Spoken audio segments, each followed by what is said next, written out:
ാണല്ലോ ഒറ്റ മിനിറ്റ് ഒന്ന് വെള്ളം തലയപ്പാണ്ട് ദ്വാരങ്ങൾ സമ്മതിച്ചില്ല. കുളിക്കേണ്ട സമയമൊക്കെ കഴിഞ്ഞിട്ടില്ല. എന്നോട് ആര് പറഞ്ഞ് താമസിപ്പിക്കാൻ? അതുകൊണ്ട് ഓർമ്മപ്പെടണം. അതാണ് അബ്ദുല്ലാഹിന്റെ ഒരു സ്വഭാവം ഞാൻ ഓർമ്മപ്പെടുത്തിയത്. അതാ മുത്തുബിയ സുന്ന. ഈ അബ്ദുല്ലാഹിനും ഒന്ന് കാലിന് വേദന വന്നപ്പോ ബഹുമാനപ്പെട്ട അബ്ദുല്ലാഹിനോട് ചൊല്ലിയത് ദിക്റെന്താ? യാ മുഹമ്മദു എന്ന ഇസ്തിഗാസയാ. നിങ്ങൾ ആലോചിച്ചതോ? കാലിന് വേദന ഒരു സാരമായ സൂക്കേടൊന്നുമല്ല. കാലിന് വേദന ഇല്ലാത്തവർ ആരും ഉണ്ടാവില്ല. കൂട്ടത്തിൽ ഇരിക്കുന്നവർക്കൊക്കെ കാലിന് വേദനയായിരിക്കും. ചെറിയ വിട്ടുകാരോ ബാക്കിയുണ്ടെങ്കിൽ പറഞ്ഞു. അബ്ദുല്ലാഹിനോട് കാലിന് വേദന വന്നപ്പോ അബ്ദുല്ലാഹിനോട് മുഹമ്മദ് വന്ന ദിക്റ അബ്ദുല്ലാഹി പറഞ്ഞു ഇദ്ഹാറുൽ മഹബ്ബത്തി ഫീ ദിക്റിൽ ഇസ്തിഗാസയാണത്. ഞാൻ ചോദിക്കുന്നു, ഇത്രയും കർശനമായ ഇസ്ലാമിന്റെ കാര്യങ്ങൾ നീക്കുന്ന ഒരു അബ്ദുല്ലാഹിന് പറ.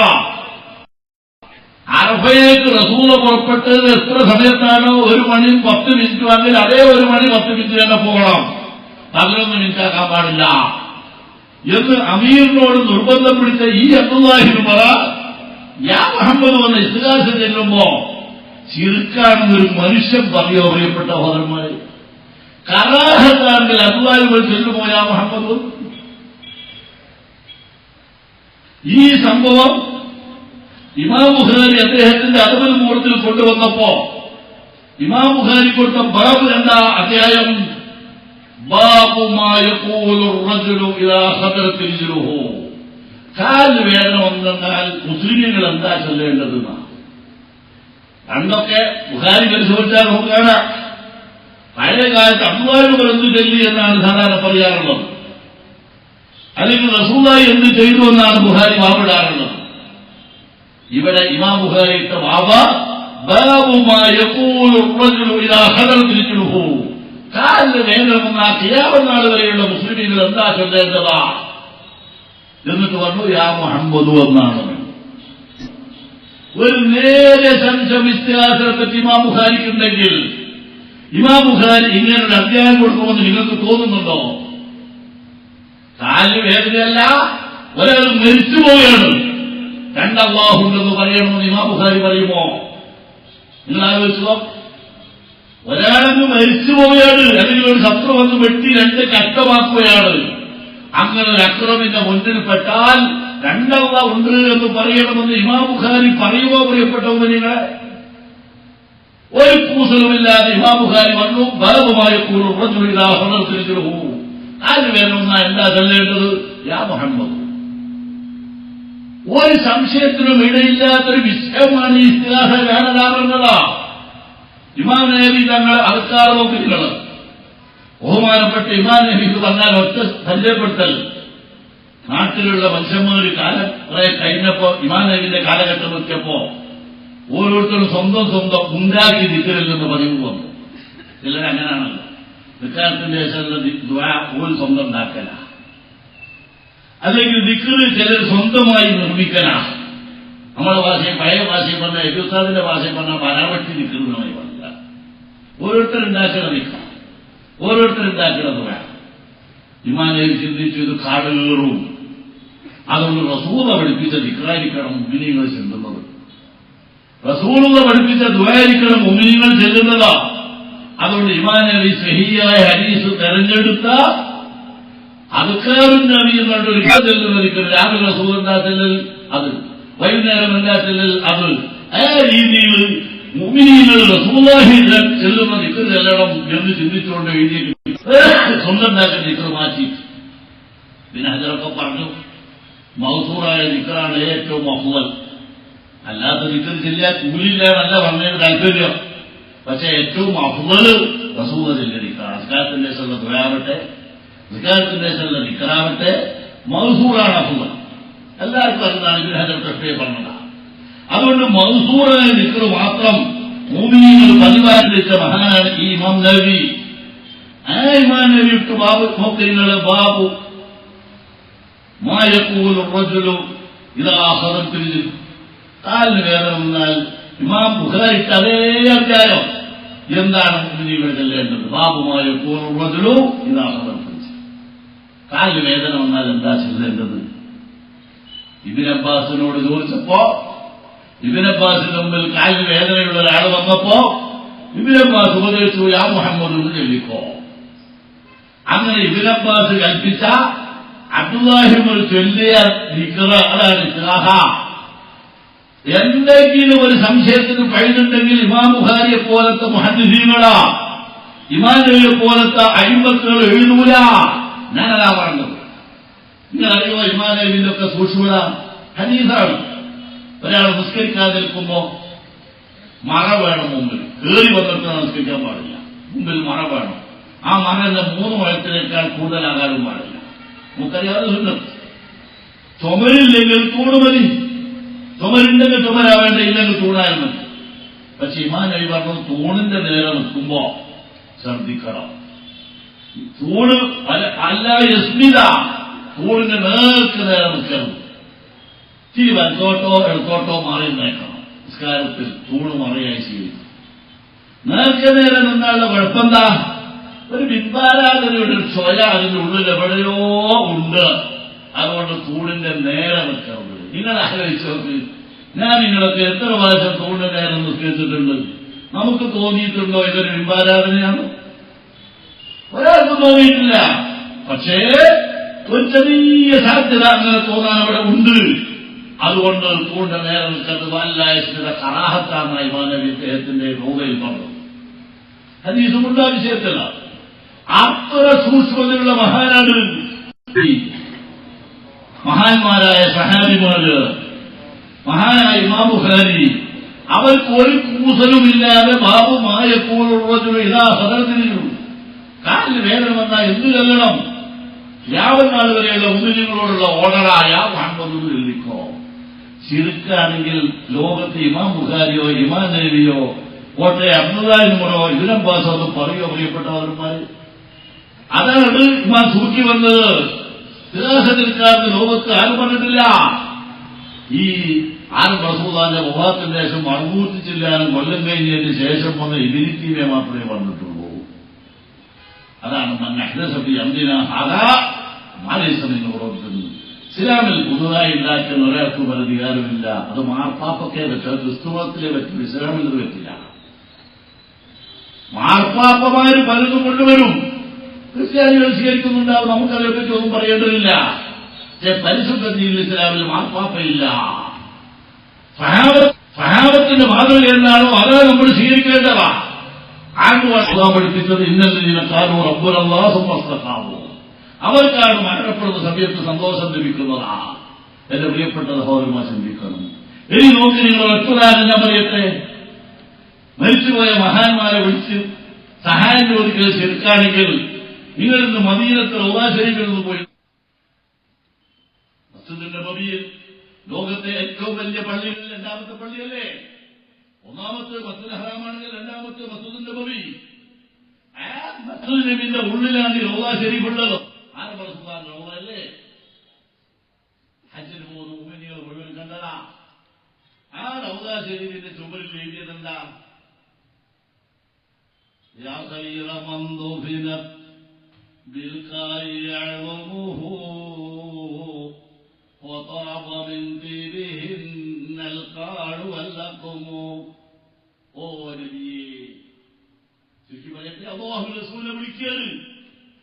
എത്ര വർഷമായി അല്ലാഹു റസൂൽ വഫാത്തായി? ആ റസൂലിനെ വിളിച്ചുകൊണ്ടുള്ള ഒന്നാന്തരം ഒരു ഇസ്തിഗാസ. എന്നിട്ട് നോക്കി നിങ്ങൾ ആ വിളിയിൽ മാത്രം ഒതുങ്ങിയിട്ടില്ല. എന്തൊരു വലിയ ഇസ്തിഗാസ! നഫ്സിൽ ഫിദാഉ ഖബരിൻ അൻത സാകിനു ഫീഹിൽ അഫാഹു വഫീഹിൽ ജൂദു വൽ കറമു. ഇപ്പോൾ കുതുബത്തിൽ പോലും കാണുന്ന അത്ര കടുപ്പമുള്ള ഒരു ഇസ്തിഗാസ. ഇതിൽ വിളിയുള്ള കാര്യമായി വിളിച്ചവളെ നിർത്തും. എന്റെ മനസ്സിലുണ്ടാവും, സഹായിക്കണം. അവനതല്ലത്. റൗളാ ശരീഫിന്റെ ചുമരിലെ ഇസ്തിഗാസ നോക്കലുകള് ആരംഭ സുൽത്താനെ നേരിട്ട് വിളിച്ചിട്ട് പറയുന്നു, നഫ്സി, നബിയെ, എന്റെ ശരീരം ഞാനിതായി ഖബറിന് ഇവിടെ സമർപ്പിക്കാം. എന്റെ ശരീരം ഞാൻ ഈ ഖബറിന് സമർപ്പിക്കുന്നു. എന്തേ ഈ ഖബറിന് സമർപ്പിക്കാൻ കാരണം? അന്തസാക്കിനോ നിങ്ങളാണ് ഇതിന്റെ ഉള്ളിലുള്ളത്. അള്ളാഹുവിന്റെ റസൂലാണ് ഈ ഖബറിലുള്ളത്. അതുകൊണ്ട് ഞാൻ എന്റെ ശരീരം ഈ ഖബറിന് സമർപ്പിക്കുന്നു. റസൂലുള്ളാഹി അവിടെ ഉള്ളത് കൊണ്ടെന്താ? ഫീഹിൽ അഫാഫു വഫീഹിൽ ജൂദു വൽ കറമു. എല്ലാ ഗുണങ്ങളും അല്ലാഹു സുബ്ഹാനഹു തആല പൊട്ടി ഒഴുകിപ്പിക്കുന്നത് ഈ ഖബറിനാ. എല്ലാ നിഅമത്തിന്റെ ഉടമ അല്ലാഹു അല്ലേ? ആ റബ്ബ് ആ നിഅമത്ത് മുഴുവനും ആ ജൂദ് മുഴുവനും പൊട്ടിപ്പിക്കുന്നത് ഈ ഖബറിന്റെ ഉള്ളുന്നാട്. ആരംഭ സൂത കിടക്കുന്നത് ഓർക്കപ്പെടാവുന്നതാണ്. ഒരാളടിച്ചു, സാരല്ല. ചീത്ത പറഞ്ഞു, പ്രശ്നമല്ല. മുസ്ലിമീങ്ങൾ മുസ്ലിക്കാണെന്നാണ് ഇവന്മാരുടെ വാദം. മുസ്ലിമീങ്ങൾ മുസ്ലിക്കാണെന്നാണ് ഇവരുടെ ചിന്ത. ഈ മുസ്ലിമീങ്ങളെ മുസ്ലിക്കാക്കിയതെന്താ? നിങ്ങൾ ആലോചിച്ച് നോക്ക്. ഏതെങ്കിലും ഒരു മുസ്ലിം അല്ലാഹു അല്ലാതെ ഇലാഹുണ്ടെന്ന് വിശ്വസിക്കുന്നുണ്ടോ? മുഹ്യിദ്ദീൻ ശൈഖിനെ സംബന്ധിച്ച് ഏറ്റവും വലിയൊരു ഖസീദ എഴുതിയ മഹാനാണ് സദഖത്തുല്ലാഹിൽ ഖാഹിരി. ആ ഖസീദയിൽ നോക്ക് നിങ്ങൾ, അദ്ദേഹം എഴുതിയത് എന്താ? ഇത് കൊന്തലിൽ ഖാദിരിൽ മുഹ്താരി അബ്ദൻ അതാൾ അഅതാക മിൻ ഖുദ്റത്തിൽ മാ ശിഅത മിൻ മുസ്തതാഅ്. എല്ലാ കഴിവും നിറഞ്ഞു നിൽക്കുന്ന, ഉദ്ദേശിച്ചത് മുഴുവനും ചെയ്യാൻ കഴിയുന്ന സർവശക്തനായ അല്ലാഹു, ആ അല്ലാഹുവിനെ അനുസരിക്കുന്ന ഒരു അടിമയാണ് ഈ മുഹ്യിദ്ദീൻ ശൈഖ്. നമ്മുടെ വിശ്വാസം അതാ. മുഹ്യിദ്ദീൻ ശൈഖ് ഇലാഹ് എന്ന് ആരെങ്കിലും പറയുന്നുണ്ടോ? ഇലാഹിന്റെ മകനാന്ന് പറയുന്നുണ്ടോ? അശ്ഹദു അന്ന മുഹമ്മദൻ അബ്ദുഹു വറസൂലുഹു. മുഹമ്മദ് നബി അല്ലാഹു തആലാന്റെ അടിമയാണ്. മുസ്ലിമീങ്ങളുടെ വിശ്വാസം അതാണ്. മഹാന്മാരായ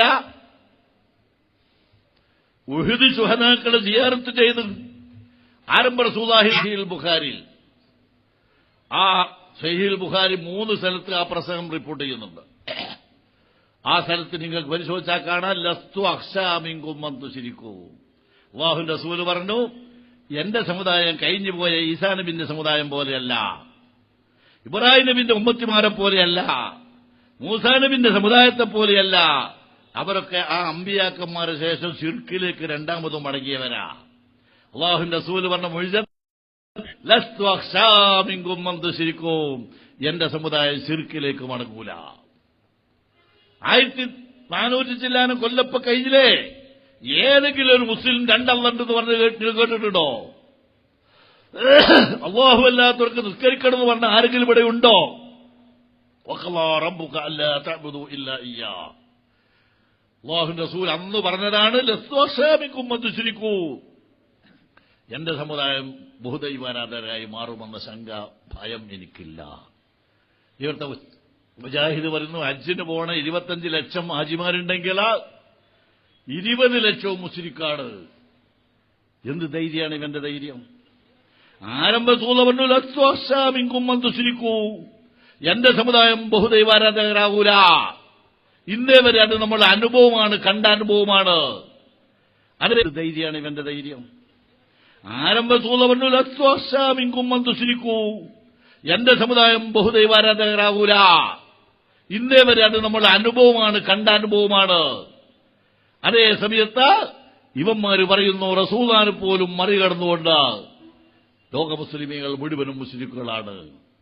ആമിന ബീവി പോലും മുസ്ലിക്കാണ്, റസൂലുള്ളാഹിന്റെ ഉമ്മയും ബാപ്പയും. ഞാനതൊന്നും ഇവിടെ വിശദീകരിക്കാൻ ആഗ്രഹിക്കല്ല. റസൂലുള്ളാഹി വഫാത്താകുന്ന സമയം റസൂലുള്ളാഹിന്റെ ഉമ്മ മക്കയിൽ നിന്ന് മദീനയിൽ പോയി തിരിച്ചു വന്ന് അബവാ എന്ന സ്ഥലത്തെത്തിയപ്പോഴാണ് മരണപ്പെടുന്നത്. ഇപ്പോഴും കാണാം ബോർഡ് അബവായിൽ, അവിടെ ആമിന ബീവിന്റെ ഖബറുള്ളത്. അവിടുന്ന് മരണപ്പെടുന്ന സമയം രോഗം മൂർജിച്ചു. അല്ലാഹുവിന്റെ റസൂലെന്ന് 6 വയസ്സേ ഉള്ളൂ. 5 വയസ്സ് കഴിഞ്ഞ് 6ാമത്തെ വയസ്സിലേക്ക് കടന്നതാ. ഉമ്മക്ക് മരണം ആസന്നമായ സമയത്ത് ഉമ്മക്ക് മനസ്സിലായി. വൈദ്യന്മാരും പറഞ്ഞു, ഇത് കുറച്ച് പ്രശ്നമുള്ള രോഗമാണ്, മക്കത്തെത്തുമോ എന്നറിയില്ല എന്നും മദീനയിൽ നിന്ന് വൈദ്യന്മാർ പറഞ്ഞിട്ടുണ്ടായിരുന്നു. അബവായിൽ വിശ്രമിക്കുന്ന സമയത്ത് ആ ഉമ്മ മുഹമ്മദ് എന്നായിട്ടില്ല. ആ കുട്ടിയോട് പറഞ്ഞു, മോനെ, ഒദീനോ അബീകൽ ബർരി അബ്റ ഫല്ലാഹു വൽഹാഖാനിൽ അസ്റാമി.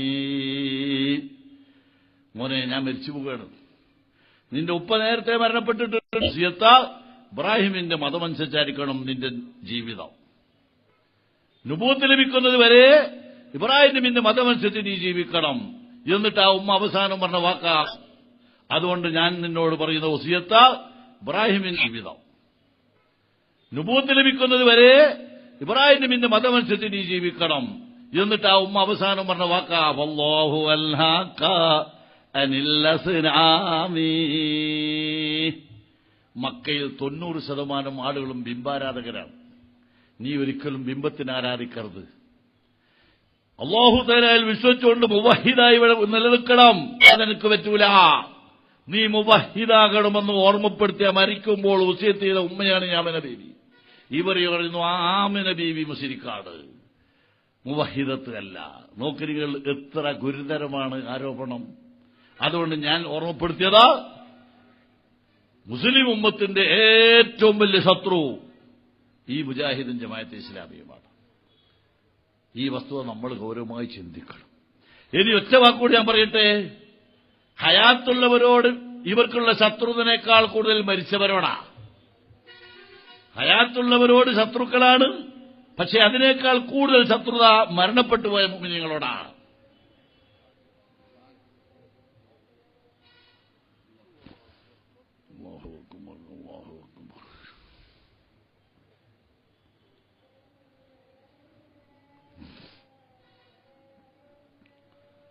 അഷ്ഹദു അല്ലാ ഇലാഹ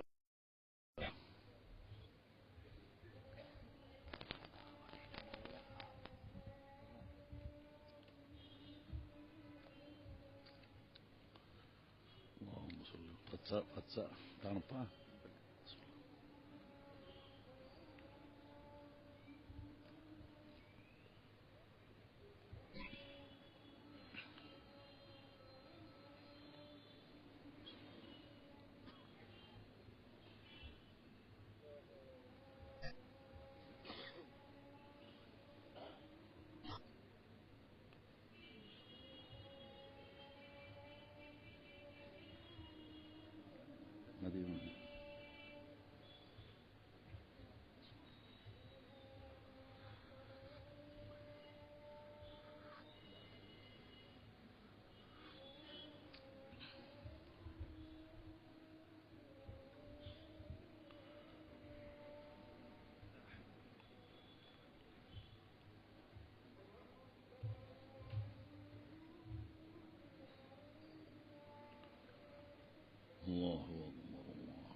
പരിശുദ്ധ ഖുർആനിൽ അല്ലാഹു സുബ്ഹാനഹു വ തആല വ്യക്തമായി നമ്മളോട് കൽപ്പിച്ചൊരു കാര്യം, റബ്ബനാ ഗ്ഫിർ ലനാ വലി ഇഖ്വാനിനാ അല്ലദീന സബഖൂനാ ബിൽ ഈമാൻ.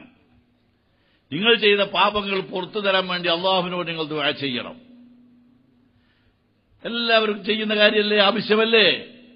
അവിടെ അള്ളാഹു ചേർത്ത് പറഞ്ഞൊരു വാക്കാണ് വലി ഇഖ്വാനിനാ അല്ലദീന സബഖൂനാ. നിങ്ങളെ കൂട്ടത്തിൽ നേരത്തെ മരിച്ചുപോയവർക്കും നിങ്ങൾ അള്ളാഹുവിനോട് പൊറുക്കലിനെ തേടണം.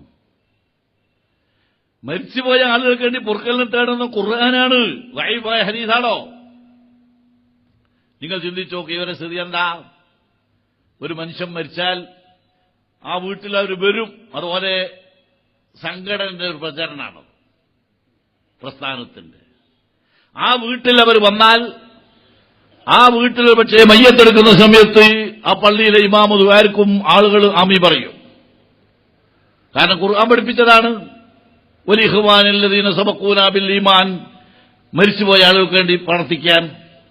ഈ ദുആ മുഅ്മിനീങ്ങൾ നടത്തുമ്പോൾ ഈ വന്ന മുജാഹിദും ജമാഅത്തും നോക്കി നിങ്ങൾ കയ്യും കെട്ടി പ്രതിഷേധിച്ച് കിട്ടുന്ന നിൽക്കുകയാണ്. ആ കയ്യൊന്ന് പൊന്തിക്കാൻ തയ്യാറില്ല. കൈ ഇങ്ങനെ കെട്ടിയിട്ട് ചിലവനൊക്കെ കുപ്പയിൽ പോയിട്ടാ നിൽക്കുക. വീട്ടിൽ നിന്ന് ആർക്കുമ്പോൾ മുറ്റത്തും കൂടെ നിൽക്കൂല കുപ്പയിൽ. എന്തൊരു പ്രതിഷേധ! മുഅ്മിനീങ്ങളോടുള്ള വൈരാഗ്യല്ലേ പ്രിയപ്പെട്ട സഹോദരന്മാരെ? പടച്ചതമ്പുരാന് ഈ മനുഷ്യന്റെ സാധുവാണ്, നീ പുറത്തു കൊടുക്കണമെന്ന് പറഞ്ഞാൽ അള്ളാഹു ആ മനുഷ്യന് പുറത്തു കൊടുത്താൽ എന്തൊരു റഹ്മത്താണത്. തന്നെയുമല്ല അള്ളാഹു പറഞ്ഞതല്ലേ വലി ഇഖ്വാനില്ലദീന സബഖൂനാ ബിൽ ഈമാൻ, നേരത്തെ മരിച്ചവർക്ക് വേണ്ടി പൊറുക്കലിനെ തേടണം. ഇനി ഖുർആൻ പഠിപ്പിച്ചത് മാത്രമല്ല അള്ളാഹുവിന്റെ റസൂൽ കാണിച്ചു തന്നതല്ലേ. അബൂസലമ എന്ന പ്രമുഖനായ ഒരു സഹാബി മരിച്ചു റസൂലുള്ളാഹിന്റെ കാലത്ത്. റസൂലുള്ളാഹി ആ വീട്ടിൽ ചെന്നിട്ട് ഈ അബൂസലമക്ക് വേണ്ടി പൊറുക്കലിനെ തേടി. അല്ലാഹുമ്മ ഗ്ഫിർ ലി അബീ സലമ, പഠിച്ചവനെ അബൂസലമ മരിച്ചുപോയി, ഞങ്ങൾ അദ്ദേഹം വിട്ടുപിരിഞ്ഞു, നീ അദ്ദേഹത്തിന് പുറത്തു കൊടുക്കണം. ആരംഭ റസൂലുള്ളാഹി പഠിപ്പിച്ച മാതൃകയല്ലേ ഇതവർക്കറിയാം. ഇമാം മുസ്ലിം റിപ്പോർട്ട് ചെയ്ത ഹദീസ് മുജാഹിദ. എന്നാലും മുഅ്മിനീങ്ങളുള്ള വൈരാഗ്യം, അവന്റെ പാപം പൊറുക്കാൻ പാടില്ല എന്നാണ് ഇവന്റെ ചിന്ത. എന്തൊരു ദേഷ്യ മുഅ്മിനീങ്ങളോട്, മരിച്ചുപോയ മനുഷ്യന്മാരോട്. സാധാരണ രീതിയിൽ നമ്മൾക്ക് ഒരാളോട് ഒരു വൈരാഗ്യം ഉണ്ടെങ്കിലും പ്രയാസം തോന്നുന്നുണ്ടെങ്കിലും അയാൾ മരിച്ചാൽ നമ്മുടെ മനസ്സ് മാറും.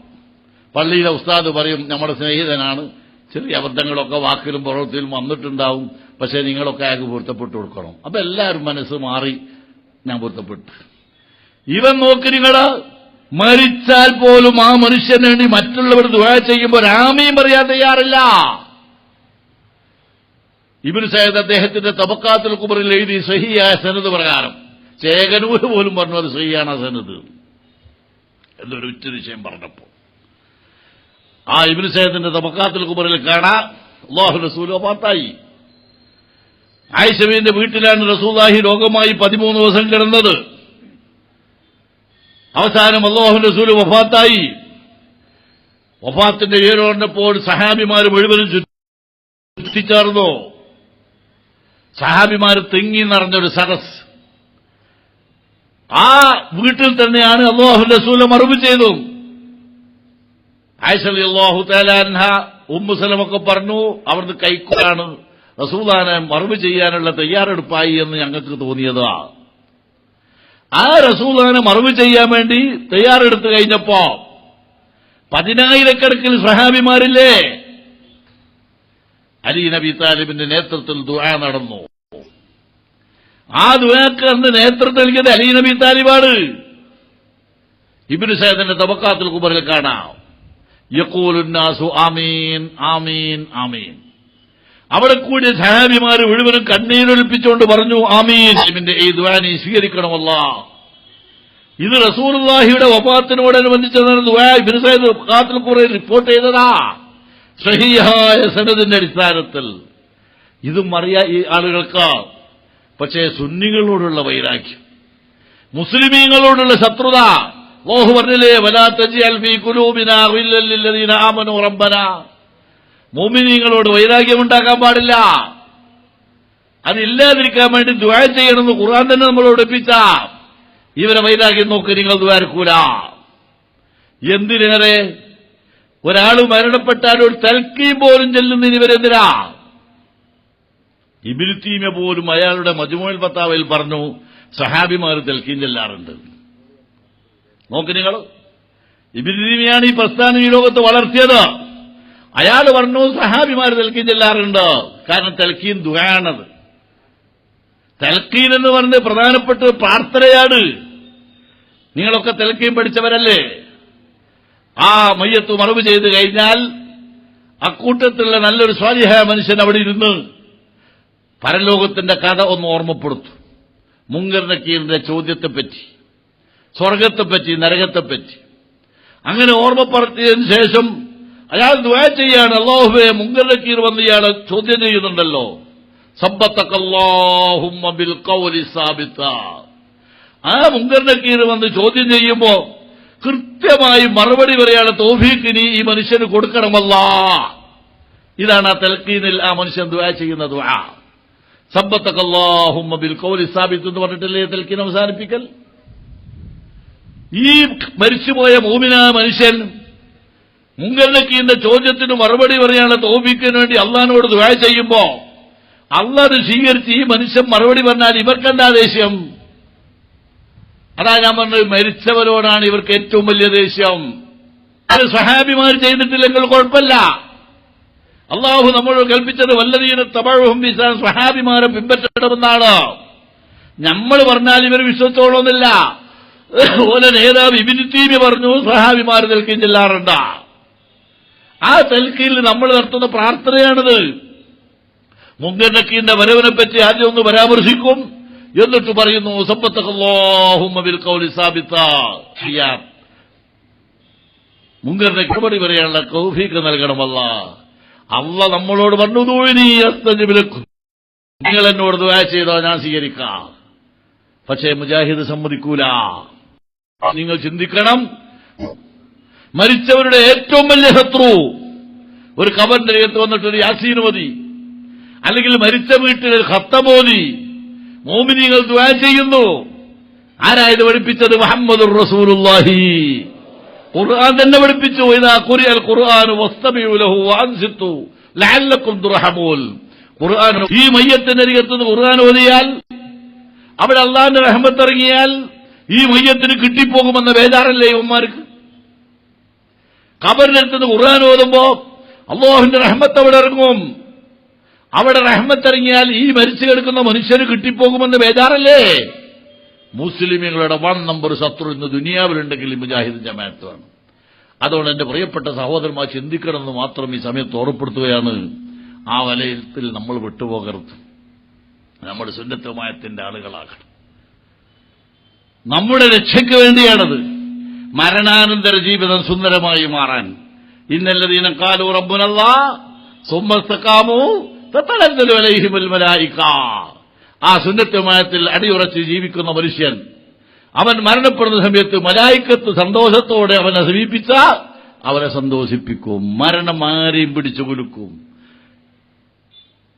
ഫറോവ പോലും മരണപ്പെടുന്ന സമയത്ത് മൂസാ നബി അലൈഹി ഇസ്ലാമിനെ കെട്ടിപ്പിടിച്ചുകൊണ്ട് കരഞ്ഞു പറഞ്ഞു, മൂസാ നബി എന്നെ രക്ഷപ്പെടുത്തണം. ആമൻതു അന്നഹു ലാ ഇലാഹ ഇല്ലല്ലദീ ആമൻതു ബിഹി ബനൂ ഇസ്രായീൽ. ബനി ഇസ്രായേൽക്കാരൻ നിങ്ങൾ പറഞ്ഞു കൊടുത്തതിന്റെ പേരിൽ വിശ്വസിച്ച അല്ലാഹുവിൽ ഞാൻ വിശ്വസിച്ചു കൊള്ളാമെന്ന് മരണസമയത്ത് പറഞ്ഞവനാണ് ഫറോവ. മരണം അതാണ്. ആ മരണസമയത്ത് മലായിക്കത്തിന്റെ സന്തോഷ വാർത്ത കേട്ട് സ്വർഗം കണ്ടിൽ കണ്ട് മരിക്കാൻ അല്ലാഹു നമുക്ക് തൗഫീഖ് നൽകുമാറാവട്ടെ. അതിന്റെ ഉപാധി അല്ലാഹു പഠിപ്പിച്ചതാണ്. ഒന്ന്, അല്ലാഹുവിൽ അചഞ്ചലമായ വിശ്വാസം. രണ്ടാമത്തത് സുന്നത്ത് ജമാഅത്ത്. ആ പ്രചരണമാണ് നമ്മുടെ ഇസ്വൈസും നമ്മുടെ SSFും നമ്മുടെ മുസ്ലിം ജമാഅത്തും സമസ്ത കേരള ജംഇയ്യത്തുൽ ഉലമയും ഇവിടെ നടത്തിക്കൊണ്ടിരിക്കുന്നത്. അതുകൊണ്ട് ആ സംഘടന പിന്നിൽ ഒറ്റക്കെട്ടായി നിന്ന്, നേതൃത്വത്തിന്റെ പിന്നിൽ ഒരുമിച്ച് നിന്ന് സുന്നത്ത് ജമാഅത്തിന്റെ ആശയത്തിൽ നമ്മളും നമ്മുടെ സന്താനങ്ങളും മുന്നോട്ട് നീങ്ങണം. അതിനുവേണ്ടി നമ്മളൊക്കെ പ്രവർത്തിക്കണമെന്ന് മാത്രം ഓർമ്മപ്പെടുത്തി സർവശക്തനായ അല്ലാഹു നമുക്കതിന് തൗഫീഖ് നൽകുമാറാവട്ടെ. ഈ പരിപാടിക്ക് സഹകരിച്ച മുഴുവൻ ആളുകൾക്കും അല്ലാഹുവിന് ഈ വലിയ പ്രതിഫലം നൽകണം റഹ്മാനെ. മഹാന്മാരെ മാതൃക സ്വീകരിച്ച് ജീവിച്ച് അവസാനം ആ ആരംഭ റസൂലുള്ളാഹിന്റെ കൂടെ സ്വർഗ്ഗലോകത്ത് ഒരുമിച്ചുകൂടാൻ നീ ഞങ്ങൾക്ക് തൗഫീഖ് നൽകണം റഹ്മാനെ. ഒരു രംഗത്തും ഞങ്ങളെ നീ പരാജയപ്പെടുത്തല്ല റഹ്മാനെ. രോഗികളും വിഷമിക്കുന്നവരുമാണ് ഞങ്ങളുടെ കൂട്ടത്തിൽ പലരും. ഞങ്ങളെ രോഗങ്ങളെ നീ ശിഫയാക്കണം റഹ്മാനെ. പ്രയാസങ്ങളെ മുഴുവനും മാറ്റി റാഹത്തും സന്തോഷവും പ്രദാനിക്കണം റഹ്മാനെ. ബിറഹ്മതിക സയ്യിദനാ മുഹമ്മദിൻ വആലിഹി വസഹ്ബിഹി അജ്മഈൻ വൽഹംദുലില്ലാഹി റബ്ബിൽ ആലമീൻ. അസ്സലാമു അലൈക്കും.